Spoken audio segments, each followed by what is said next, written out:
Right. So, what's your name and what do you do? My name's Adam, and I am a singer and lead guitarist in IST IST. Lead guitar. Interesting. Main guitar. So, the other guitarist in the band, Matthew, what does that make him then? The second guitarist. Second guitarist. Yeah. Okay, we'll leave that one there. So, what is your proudest moment being in IST IST?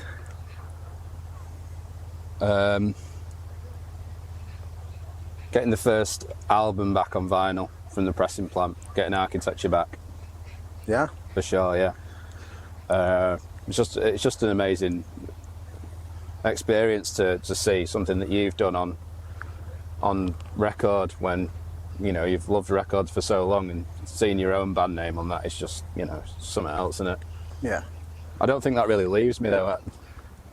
I'm still looking forward to getting Light the Bigger Fire on vinyl when we actually get test pressings on that, you know. But yeah, I think the actual seeing your work packaged up in something fancy is, you know, probably my proudest. Sure. So, speaking of Architecture then, what would be your favourite song off Architecture? And what do you remember when you were coming up with the idea for it, writing it? Any extra info like that? I don't think I've got a favourite on Architecture. I like them all pretty much equally. I think one of the things that I remember the most about it was there was a conscious effort to actually write different styles of songs to make the album like well-rounded. So having what we called a stomper or a ripper or a slow one or a whatever. So I think they all sort of serve the purpose. Just ingredients, aren't they? It's like if you like cake, you know, you don't say flour's your favourite because you need eggs as well, don't you? You know. Nice. I think stumped. All right. So your guitar. When did you pick up the guitar? And what made you pick up the guitar? There was a lad in our class at school called Rick Sanchez. He was in my woodworking class, or I think what do they call it? It's tech, innit?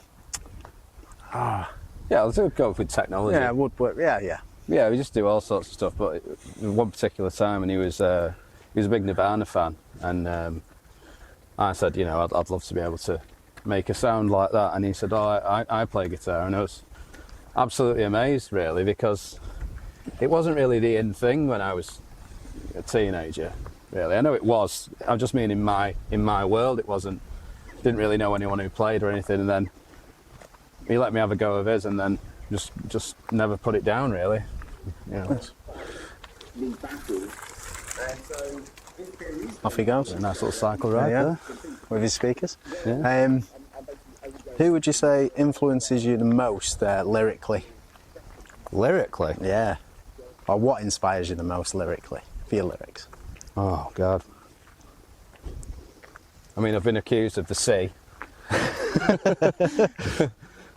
Pirate-related material. I don't know, I like darker forms of lyrics. Although I have tried to sort of spice it up a little bit of recent, because there seems to be a lot of talk of love and happiness and kissing and that in more recent songs.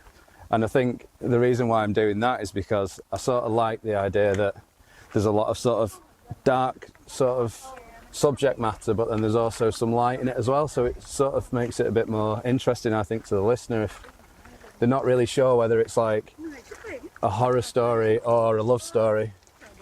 Nice. So, yeah, I don't know. But as far as influences go, I don't know, it comes from everywhere. It can come from a film or a book or, I don't know, a poem or just something that somebody says or whatever, you know. I don't know, just everywhere really. I just constantly writing notes down in my phone, so. Nice. And then I just sort of farm them and call on them when I need them. Cool. Favourite band you've seen live? Favourite band I've seen live? I saw us once at Amsterdam, and I managed to get off the stage for 2 minutes to see what we sounded like from crowd point of view. That was pretty fun. No, favourite band live, I saw a band called Soons from Canada at Soup Kitchen of all places, and it was just the most loud, amazing, brilliant sounding thing I think I've ever heard, which is pretty amazing considering it's quite a small venue and they're not exactly a massively well-known band, you know. Nice. What is the funniest thing that you've seen or has had happen to you whilst on tour? Oh, probably the day that all Matt's stuff got stolen. That wasn't funny.